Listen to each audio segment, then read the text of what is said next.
twice-baked pistachio croissants. Some tell me I should be hesitant to share some of my best recipes, but I love doing it. In this video, I will show you how I make a homemade pistachio pudding without eggs and a pistachio ice latte. I blended 1/4 cup of pistachios I removed from the shell and 1 teaspoon of pistachio oil. You can use any oil. I just already had that oil. I reserved about 1 tablespoon of the pistachios to top the croissants with. Behind my measuring cup is a pot with 1 tablespoon of melted butter. I guess I wasn't recording that part. Whisk 1 tablespoon of cornstarch into 1 cup of milk.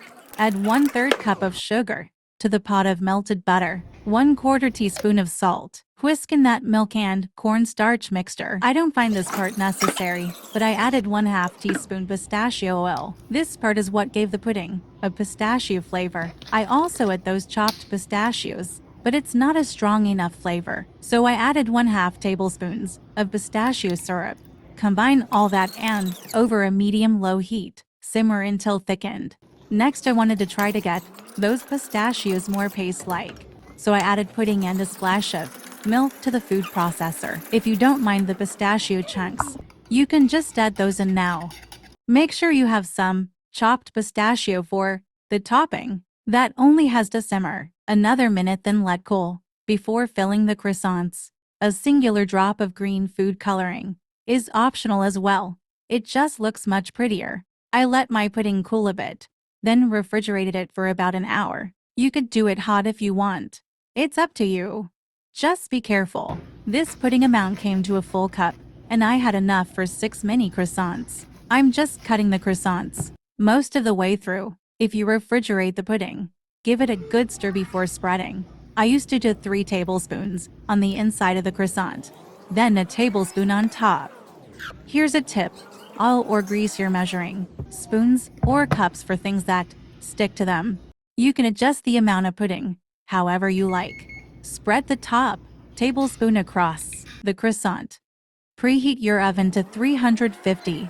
Top with more chopped pistachios. Then bake them for 10 minutes. Then you let them cool. After they cool, you can add powdered sugar on top. Or I thought a drizzle of white chocolate would look good on it too. These smell very, very good. While those are cooling, I made an iced pistachio latte with the same pistachio-flavored syrup. There's multiple options on the bottle for how to flavor your coffee. I made a double shot of espresso. I measured out 1 ounce. I poured that over ice, and I got milk froth ready. I didn't want that big of a coffee, so I tried to do about a half of the iced latte recipe. I then added 4 and 1/2 ounces of cold milk, then 1/2 tablespoon of the pistachio syrup. Mix that up, then top with milk froth.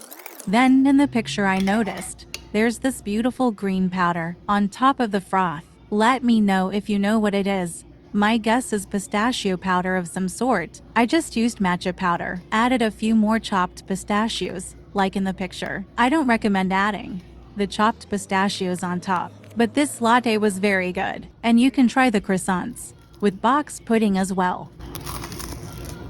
And obviously the two together made it way better.